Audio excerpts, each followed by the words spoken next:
Ao doutor Eduardo Sonalvich por suas elevadas contribuições, ao senhor que foi presidente da Embratur, conhecedor profundo do setor, nos deu várias lições aqui, certamente serão ouvidas não só pela empresa privada pertencente ao setor, como também pelos governos dos estados, no sentido de se sensibilizarem pela redução do ICMS, e aí estaremos contribuindo, sem dúvida alguma, para a redução dos preços das passagens. Inclusive, eu levarei essa informação ao governador de Sergipe, o governador Marcelo Deda e o seu vice Jackson Barreto, uma proposta da redução do ICMS de 17% para 12%, e como há uma proposta de reforma e ampliação do aeroporto, mas se torna necessária essa redução, porque haverá a possibilidade, então, do aumento de voos para a nossa capital, Aracaju, que será da maior importância para o incremento do turismo na região. Eu tenho o prazer de convidar para participar da mesa o doutor Nelson de Abreu Pinto, presidente da Confederação Nacional do Turismo, CNTUR.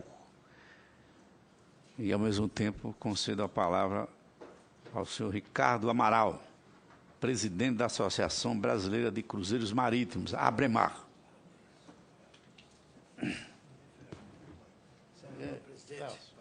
Prazer em recebê-lo. Obrigado, senador.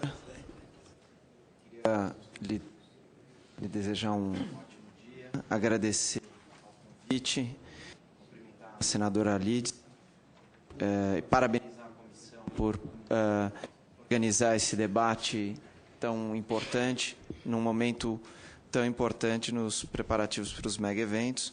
Saudar todos os componentes da mesa, que fizeram já apresentações muito relevantes, e falar um pouco sobre a questão como se inserem os cruzeiros marítimos dentro do contexto dos mega-eventos, já que muito tem se falado sobre uma indústria que pouco se conhece aqui no Brasil. Escutando um pouco da apresentação do Eduardo Sonalvich, eu percebi que existem muitas similaridades entre as atividades e com certeza também com a hotelaria. No ano passado, a ABREMAR firmou um memorando de intenção, um protocolo de cooperação com o FOB, baseado em questões de interesse comum, e uma delas, sem dúvida, a desoneração, que, como tão bem disse o Márcio, afeta todos os atores e os elementos da cadeia de turismo. Eu gostaria de falar um pouco sobre a ABREMAR, que foi uma associação que foi criada em 2006, portanto, ela é relativamente jovem, porque a indústria de cruzeiros marítimos ela floresceu no Brasil nesses últimos anos, ainda que ela já opere no Brasil há várias décadas. Esse crescimento exponencial começou a ocorrer a partir do ano 2000. Ela é formada por grupos técnicos para produzir debates e encaminhamentos de projetos e discussões sobre o setor, com uma grande interação com o poder público. Ela trabalha pelo desenvolvimento desse setor no Brasil, especificamente nos estados do Nordeste, seja Bahia, seja Sergipe, seja Fortaleza, Pernambuco, Ceará e Pernambuco. Nós entendemos que o Nordeste tem um potencial para se tornar um futuro Caribe, que hoje compõe um movimento de mais de 14 milhões de turistas, e a maioria daquelas ilhas tem se desenvolvido não só do ponto de vista econômico, mas cultural e educacional, e recursos para a saúde, através da presença desses navios de cruzeiro, que trazem um turista de qualidade elevada, que gasta um valor por dia muito alto em relação a outras modalidades de turismo. Nós temos uma parceria muito próxima com diversos agentes públicos, Ministério do Turismo, Trabalho e Emprego, das Relações Exteriores, Ministério da Justiça. E é interessante porque aqui no Brasil, pela estruturação legal e jurídica, nós temos que tratar cada um dos assuntos com cada um dos diversos agentes públicos, o que torna uma atividade extremamente complexa, especificamente falando da questão dos diferentes ICMS para cada um dos estados. Nós percebemos interpretações diferentes em cada um dos portos do Brasil sobre a aplicação de leis. Isso é algo bastante complicador dentro dessa atividade, que é uma atividade muito dinâmica. Ela leva o turista de Santos para Salvador, de Salvador para outros portos da costa brasileira, em cruzeiros de cabotagem. E, como disse o Eduardo, nós temos uma situação interessante. Nós temos um desenvolvimento exponencial que ocorreu nos últimos anos e uma queda também exponencial nos 2 últimos anos. O Brasil caiu de 5º maior destino, com mais de 800 mil turistas viajando por ano, para 7º maior destino, e a Austrália, esse ano, de 2012, 13, esses números foram de 2011, nós imaginamos que na temporada 12 e 13 a Austrália já ultrapasse o Brasil, e o Brasil caia para o 8º lugar nos cruzeiros marítimos. E é triste ver que um crescimento orgânico ele acaba se perdendo também por desconhecimento do tema e desconhecimento de poder aproveitar o impacto econômico que essa atividade gera. Eu vou antecipar, porque nós temos isso num slide mais à frente, que é de 1,4 bilhões de reais, gerando 21 mil empregos, e isso somente em 4 meses do ano, somente com um número de navios limitado e que tem um potencial para crescer muito. Então, eu vejo o crescimento exponencial da indústria aérea, chegando a 100 milhões de passageiros transportados, e digo que o Brasil tem potencial para muito mais. E eu tive a oportunidade de conversar com alguns parlamentares, com alguns senadores também, especificamente do Nordeste, e que mencionaram a questão da seca do Nordeste, do investimento que se faz todo ano na questão da seca, e esse investimento ele tem que voltar todo ano, porque ele é praticamente a fundo perdido, porque é uma situação muito complexa. E que o turismo seria uma grande forma de fugir desse ciclo vicioso e entrar num ciclo virtuoso para desenvolvimento das regiões do Nordeste, que deveriam receber muito mais navios. Eu me lembro da época que os navios paravam em Aracaju. Hoje nós não temos mais escalas lá. Eu me lembro da época que existia um fluxo de navios para a Bahia, para Salvador especificamente, e os navios serviam como uma forma de hospedagem adicional dentro de uma época em que Salvador está com todos os leitos de hotéis ocupados. Isso fazia com que mais turistas nacionais e internacionais pudessem aproveitar o carnaval em Salvador, que chega no momento ele se limita, porque ele não tem mais como receber turistas e ele limita a capacidade de impacto econômico. Muito tem sido feito, muito está melhorando nos últimos anos, mas na ótica das empresas de cruzeiro marítimo que vêm para o Brasil, isso não é suficiente para tornar o Brasil tão competitivo em relação a outros destinos. E desculpem a minha franqueza aqui, porque eu acho que esse é o intuito do debate e da audiência pública. Se o Brasil não corrigir, ele vai entrar no mesmo problema que teve o Chile. O Chile ele fez mudanças na sua legislação que trouxeram não só um aumento do custo, mas uma complexidade na operação. E em 2 anos, houve uma redução de 40% do movimento de navios de cruzeiro no Chile. Rapidamente o governo percebeu isso, correu para fazer esses reajustes e voltar a um cenário mais positivo, só que foi tarde. E a recuperação do que aconteceu em 2 anos vai demorar 6 anos, porque esses navios já foram alocados para outros destinos no mundo. Então, no mundo inteiro, hoje, nós temos uma estimativa de mais de 20 milhões de passageiros, chega a 21 milhões de passageiros, ou seja, é um fluxo importante de turistas extremamente qualificados. E aqui no Brasil, esse crescente até 2011 e 12, chegando a 805 mil turistas, caiu para 732 mil, para a temporada 2012 e 13, que foi a anterior, e nós já estimamos uma queda de mais 15% na temporada 13 e 14, caindo de 20 navios para 15 navios em 13 e 14. Então, houve uma expansão de 54% de 2009 até 2012, uma redução de 9%, e nós estimamos essa outra redução de 15%. Ou seja, o mercado está diminuindo. E há muito tempo se falava com o governo sobre as questões que afetam o mercado, que não me parece ser questões de complexidade tão grande, mas citando o exemplo que o Eduardo falou há pouco, existem acordos bilaterais internacionais onde não existe, por exemplo, PIS com fins em combustível. Então, essa oneração do PIS com fins em combustível, que seria, numa analogia muito clara, similar ao que acontece com a companhia aérea. É a mesma coisa. É a mesma coisa. Nós pagamos PIS com fins sobre combustível, só se paga nesse país, não existe em lugar nenhum do mundo. Depois as pessoas não entendem porque que o combustível de aviação é tão caro no Brasil. E isso onera o custo ao consumidor final, né? Então, o que eu costumo dizer, uma analogia, é que às vezes você está trocando um bolo muito bem feito, né, por uma bala. A bala seria o quê? O imposto em cima do PIS com fins, que é uma arrecadação muito pequena, versus o impacto econômico que a atividade gera, o emprego, enfim, toda uma arrecadação muito mais importante do que aquele elemento menor.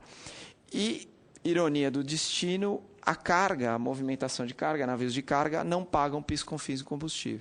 Isso, logicamente, tem uma reação imediata, como disse o Eduardo. A partir do momento que foi feita uma redução do ICMS, 50 novos voos surgiram a partir de Brasília. E eu tenho que dizer que na temporada anterior, quando houve uma queda de 9% aqui no Brasil, houve um aumento de 27% do movimento em Buenos Aires, que não é um porto barato no mundo, mas só o impacto do combustível, do suprimento e etc., acaba viabilizando. Então, todas as companhias acabam, ao invés de deixar essa receita toda aqui no Brasil, seja em cruzeiros curtos de 3 e 4 noites no litoral da região sudeste, Santos, Ilhabela, Búzios, Cabo Frio, Angra dos Reis, ou então em cruzeiros ao nordeste, indo até Salvador, Recife, Maceió, e espero que no futuro possamos voltar a visitar Aracaju, voltar a visitar Maceió com maior frequência, ele acaba indo para Buenos Aires e Montevidéu, porque lá você tem um custo 10% menor no reabastecimento do navio. Então, eu imagino que mudanças simples fariam com que o custo de um cruzeiro na costa brasileira fosse muito inferior a um cruzeiro para Buenos Aires, sem falar em algo que surgiu em 2009, e por isso que eu digo que não é de uma complexidade muito grande, porque tudo isso é novo. Tudo isso surgiu a partir de 2009, seja o custo de PIS com fins no combustível, seja o custo do PIS com fins em time charter, e é onde a gente vai ver o reflexo já em 2012, porque as companhias planejam a sua atividade com 2 anos de antecedência. E aí eu entro na grande questão sobre os mega-eventos. Nós temos uma oportunidade, eu não diria para a Copa, porque essa janela de oportunidade para a Copa já se fechou, nós não temos navios em operação regular confirmados dentro de associados da Abremar para operar na Copa, nós temos possibilidade de charters, ou seja, fretamento através de empresas, e não brasileiras, mas no exterior, porém num número que é muito aquém daquilo que poderia ajudar os mega-eventos.